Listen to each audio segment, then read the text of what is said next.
Olá pessoas, eu sou a Natasha, este é o Redemoinhando e hoje eu vim mostrar para vocês as minhas leituras do mês de novembro.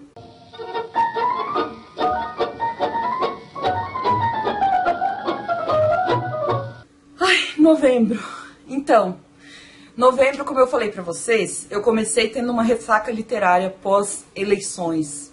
Então o mês começou muito lento em termos de leituras, mas não terminou lento, tá? Eu consegui pegar o ritmo de novo a partir da metade do mês, que foi mais ou menos quando eu postei o vídeo para vocês de livros que podem ajudar a curar essa ressaca pós-eleição. Eu segui as dicas de alguns e eu acho que funcionou. Então eu fiquei muito feliz por isso. Para mim o que funcionou, que eu percebi, é não parar de ler, mas ler coisas um pouquinho fora do que a gente está acostumado.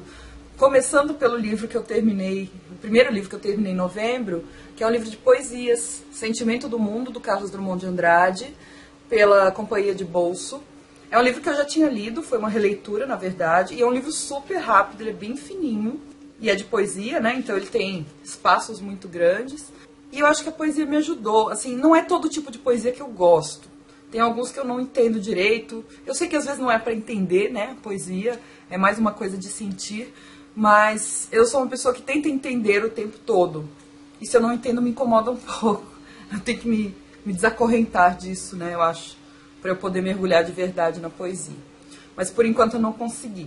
Mas o Drummond fala muito comigo. E tem uns poemas muito lindos nesse livro. Vale a pena, viu?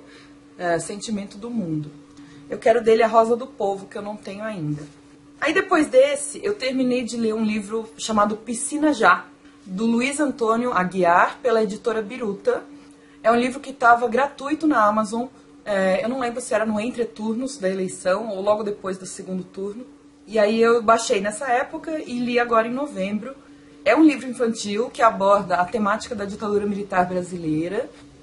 É um livro que eu não achei tão leve assim. Eu achei que seria mais infantilzão mesmo, assim, né? Mais metafórico. Não é, ele é bem literal. E ele cruza duas histórias. A história de um grupo de crianças que todas as férias vão para um condomínio lá no Rio de Janeiro, no estado do Rio de Janeiro. Então é um grupo de crianças que vai tentar recuperar a piscina desse condomínio, porque a piscina foi esvaziada por ordem de um general que mora nesse condomínio. Então é uma espécie de luta contra o autoritarismo por parte dessas crianças, né? Elas vão resistir de uma maneira aí a tentar recuperar a piscina. Por isso o nome Piscina Já, né? Que tem a ver até com o slogan do fim da ditadura militar, que é o Diretas Já, é quando o povo se coloca reivindicando coisas. E isso se cruza com a história do tio da protagonista, que é uma menina, né, uma criança, chamado Tio Zeca, que é um desaparecido político. E aí fala de tortura. Então, assim, é um livro infantil, mas é um livro que fala as coisas. Ele não passa pano, sabe? Vai falar sobre desaparecidos políticos, sobre tortura, sobre perseguição política. Eu gostei, mas não sei se era o que eu precisava no momento. No final do livro tem um trechinho, algumas páginas chamadas Para Entender um Pouquinho o Brasil dessa Época, que é uma explicação bem breve sobre o que foi o período da ditadura militar brasileira. Achei interessante. Depois eu li 2 livros para a faculdade. Primeiro, Leitura e Produção de Textos Filosóficos, que tem umas partes bem interessantes. Como sempre, esses livros da minha faculdade, que são da editora Intersaberes, são meio apostilados, assim. Então eles são superficiais se comparados com livros de filósofos mesmo. Mas eles servem para dar um panorama. E nesse livro aqui parece que teve algumas curiosidades interessantes sobre filósofos que eu posso usar em sala de aula. Eu gostei. E o outro foi o Lógica para Pedestres, que eu tive certa dificuldade. A lógica ela exige toda uma nova linguagem, né, para você dominar. Mas eu fui bem nessa parte básica, fiquei até surpresa. Eu tirei a nota máxima contando todos os trabalhos, todas as provas que eu tinha que fazer. Então o livro funcionou. Mas ele é só uma introdução mesmo. Eu terminei de ler agora em novembro um livro sensacional, fantástico, todo mundo tem que ler, chamado Caliban e a Bruxa, Mulheres, Corpo e Acumulação Primitiva, da Silvia Federici, e foi traduzido pelo coletivo Sicórax. A Silvia Federici é uma historiadora, se eu não me engano, italiana e que tem um viés marxista. Então esse livro ele vai tratar de como ocorreu a caça às bruxas na Europa, o que isso significou, né, dentro do contexto de início do capitalismo, nascimento do capitalismo, e é isso que ela quer dizer com acumulação primitiva de capital, aqui no subtítulo. Eu falei que ela é marxista porque ela se utiliza desses conceitos marxistas, como acumulação primitiva de capital, luta de classes, mas ela também é uma crítica do Marx, por ele ignorar alguns vieses que ela considera fundamentais. Por exemplo, o como essas coisas se entrelaçam, né? Como se o Marx tivesse ignorado, quando ele analisou o que se chama de transição do feudalismo para o capitalismo, segundo o autor, é como se ele tivesse ignorado o viés de gênero, por exemplo. Então o Marx analisa pela classe, a classe do proletariado, a classe campesina, a classe nobre e a classe burguesa. E a Federici fala, tem uma coisa aí que é muito importante que você não viu, senhor Marx, que é a ideia de como o feminino foi reinterpretado e foi colocado num lugar que não era o seu lugar na Idade Média. É um lugar diferente. No capitalismo, a mulher precisa ter um lugar diferente para que o capital funcione, né? Então ela vai analisar... É muito legal, gente. Ela vai cruzar coisas econômicas com coisas sociais, com coisas de gênero, com análises, né? E formar um grande panorama desse período de comecinho de Idade Moderna, fim de Idade Média. Eu achei o livro maravilhoso. Não é perfeito, obviamente, mas assim, eu fiz uma primeira leitura, tem muita informação nesse livro, e é difícil a gente captar tudo na primeira leitura. Mas na primeira leitura que eu fiz, eu achei um livro bem inovador em termos de olhar.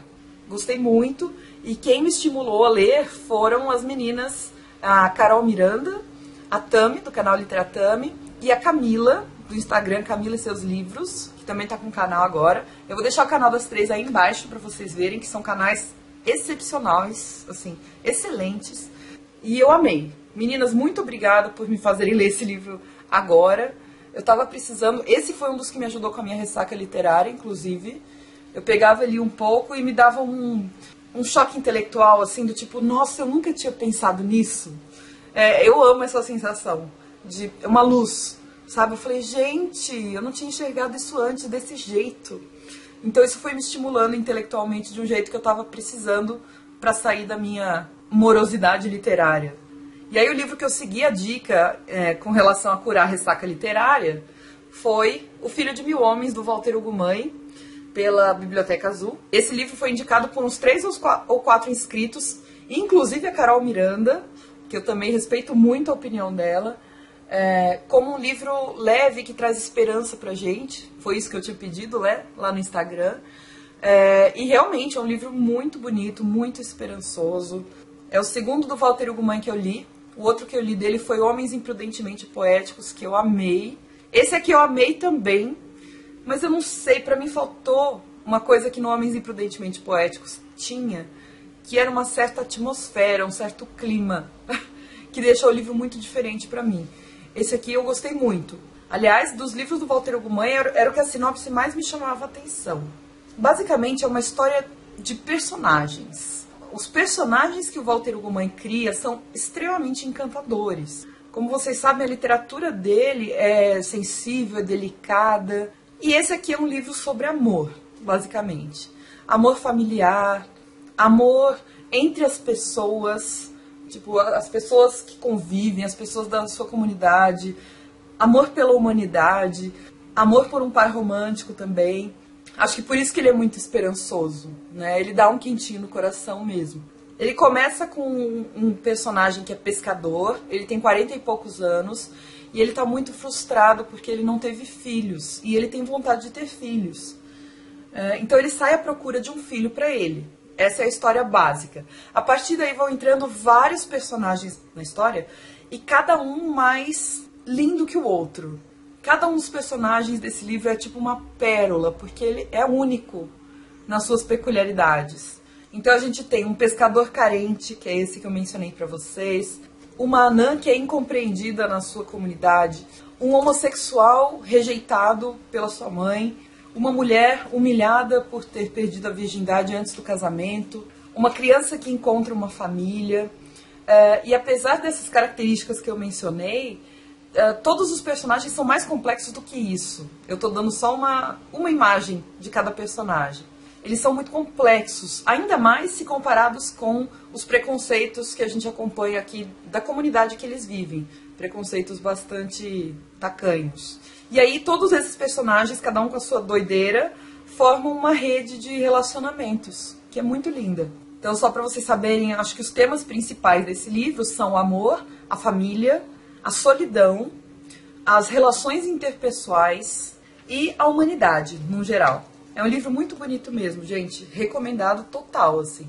Vale a pena tentar se você está empacado em alguma ressaca literária, se você nunca leu Walter Ugumãe, Mãe. Eu acho muito bom mesmo. E eu li também o Sobre Escrita, do Stephen King, pela editora Suma de Letras. Esse livro eu ganhei da Vivi Chantacos, de aniversário. Ela me mandou, ó, inclusive com dedicatória e tudo. Era o livro do Stephen King que eu mais tinha vontade de ler, porque eu não sou muito de terror, eu sei que ele vai muito para esse lado, embora não sempre, né? Mas é um livro que é uma espécie de biografia misturada com dicas de escrita. Eu li esse livro agora porque ele foi o escolhido para o piquenique literário que vai ter dia 2 de dezembro. É o último piquenique literário do ano e o tema era biografias. A gente elegeu o Sobre a Escrita como o livro do mês. E eu gostei do livro, eu fiz bastantes marcações. Eu não achei extraordinário, como eu achava que eu ia achar, mas eu gostei bastante. Achei que escreve bem. Para o meu gosto, me falta um pouco de poesia, assim, né? Não sei, de sensibilidade, de Walter Ugumãezice. Não é para comparar um com o outro, óbvio. Só tô falando do meu gosto pessoal mesmo. Eu achei que eu ia gostar mais das partes das dicas de escrita, mas eu gostei mais das partes pessoais, em que ele fala sobre a infância dele, e no final que ele conta sobre um acidente que ele teve. Essas partes me tocaram mais. A parte da escrita é bem boa. Eu não sei se é porque eu não escrevo, pode ser isso também, né? Mas a parte da escrita é bem boa, ele dá dicas muito práticas para os escritores seguirem. É claro que cada um vai adaptar as dicas que ele dá, né? Mas são dicas bastante utilizáveis, assim. E, no geral, eu gostei. Recomendo para quem nunca leu Stephen King, para quem escreve também é bem legal. Ele fala sobre alguns fracassos, alguns sucessos da vida de escritor que ele teve, por que ele acha que algumas coisas deram certo e outras não. Ele conta um pouquinho dos bastidores de alguns livros que ele escreveu, tipo Carrie a Estranha. Gostei de saber do background desses livros, porque a gente só ouve a sinopse e às vezes não se interessa. O escritor falando do processo de criação do livro é outra coisa, né? O Iluminado, ele fala um pouco sobre a relação dele com alcoolismo, drogas, com a família dele. Muito legal. Gostei. Quero ler mais do Stephen King, só não sei quando, vou dar um tempinho. E por último, eu finalizei o segundo livro da tetralogia napolitana, que é A História do Novo Sobrenome, da Helena Ferrante, pela Biblioteca Azul. Um livro grossinho em relação ao outro. É a continuação da história das duas amigas italianas, que eu já mencionei, acho que foi no último vídeo de leituras, né? Não vou falar muito para não dar spoiler, mas basicamente me pareceu bem contínuo mesmo, assim, eu não vi uma grande quebra. Se fosse um livro só, eu acreditava. E eu continuo com a minha opinião inicial de que é um bom livro, é um livro que nos faz ficar curiosos, tem pontos interessantes relativos a convenções sociais, principalmente da época e do lugar em que elas viviam, né? Um bairro mais pobre, um bairro mais popular, questões de violência contra a mulher, de maternidade, casamento, e a relação pessoal das duas amigas, né? Essa relação ambígua de admiração, dependência e também de inveja e competição, que é bem interessante. A narradora, que é a Lenu, ela se sente muito impostora frente a Lina. E eu acho que é uma coisa com a qual todos nós conseguimos nos identificar, né? Às vezes a gente não se acha bom bastante, a gente não entende o porquê da gente ser admirado às vezes, né? Enfim, mas não foi a febre ferrante que eu tava esperando. Vou continuar lendo, acho que eu vou ler os 4 de uma vez, né? Já vai tudo. Senão eu tenho medo de esquecer um pouco os personagens, quem é quem, o que aconteceu. Então eu vou tentar emendar um no outro. Agora eu vou pro terceiro. Tá bom, gente? Foi isso que eu li em novembro, bastante coisa. Ah, eu queria dizer que novembro é o mês da consciência negra, né? E eu não trouxe nenhum livro de autora negra, nem autor negro. Eu tô lendo em média um por mês. E eu tô na metade de um dos livros. Eu tô lendo, vou dar spoiler pra vocês, eu tô lendo No Seu Pescoço, da Chimamanda Ngozi Adichie. Tô gostando dos contos, mas eu trago pra vocês no mês que vem. Eu não consegui terminar agora em novembro. Mas agradeço a companhia. Se você quiser comprar qualquer um desses livros que eu mostrei, ou qualquer outro produto na Amazon, utilize o meu link que está aí no box de descrição do vídeo. Usando o link, você não paga nada mais por isso e eu ganho uma pequena comissão pela venda. Então me ajuda bastante. Deixa um comentário falando se você já leu algum desses livros. Eu acho que sim, porque foram livros bem conhecidos que eu li dessa vez. Tem alguns autores bastante queridos aqui. Não se esquece de dar um joinha.